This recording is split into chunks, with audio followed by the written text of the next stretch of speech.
چیزوں سے پہلے نیک اعمال میں جلدی کرو، تم کس انتظار میں ہو؟ اب وہ 7 چیزیں کون سی ہیں؟ غور سے سنیے۔ آقا فرما رہے ہیں، فرمایا بھلا دینے والی محتاجی آ جائے، یا سرکش بنا دینے والی مالداری آ جائے، یا تمہیں کوئی مرض لاحق ہو جائے، یا عقل زائل کرنے والا بڑھاپا آ جائے، یا اچانک موت آئے، یا دجال ظاہر ہو جائے، یا قیامت قائم ہو جائے، اور قیامت سخت مصیبتوں والی بہت کڑوی ہے۔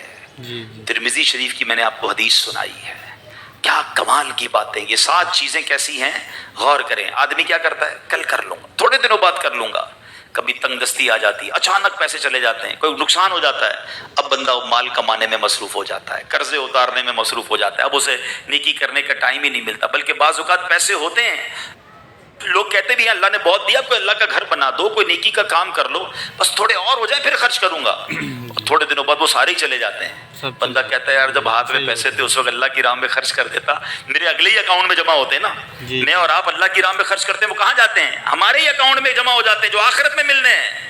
ادھر ہاتھ سے سارے چلے گئے، سارا زیرو ہو گیا، ادھر بھی جمع نہیں ہوا۔ فقیری سے پہلے، محتاجی سے پہلے کر لو توبہ، آخرت کی تیاری کر لو، آقا فرما رہے ہیں۔ پھر فرمایا کہ کبھی کبھی مال بہت آ جاتا ہے اور بندہ اس کی دیکھ بھال میں ہی لگ جاتا ہے۔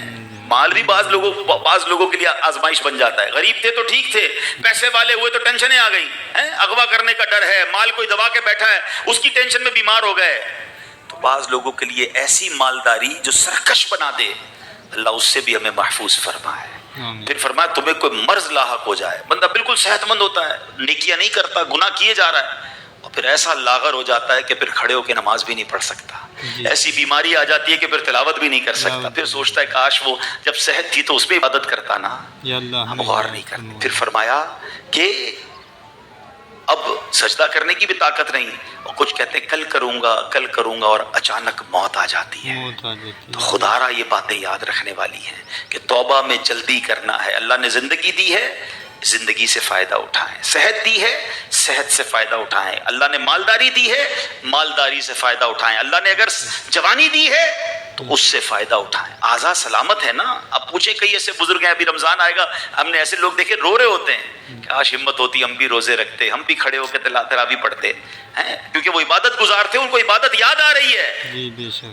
اور آج میرے آپ کے پیر سلامت ہے، پھر بھی کئی لوگ ہیں جو نمازیں نہیں پڑھ رہے ہیں، صحت ہے پھر بھی روزے نہیں رکھتے۔ تو اس بار ایسا نہیں کریں گے انشاءاللہ۔ ہم ان تینوں مہینوں کو ایسی اپنی زندگی کی خوبصورت عادت بنائیں گے کہ باقی زندگی بھی نیکی میں گزاریں گے انشاءاللہ۔ دیکھا آپ نے کتنا پیارا خوبصورت بیان تھا ماشاءاللہ۔ اور ایسی ویڈیو دیکھنے کے لیے ہمارے چینل کو لائک کریں، فالو کریں۔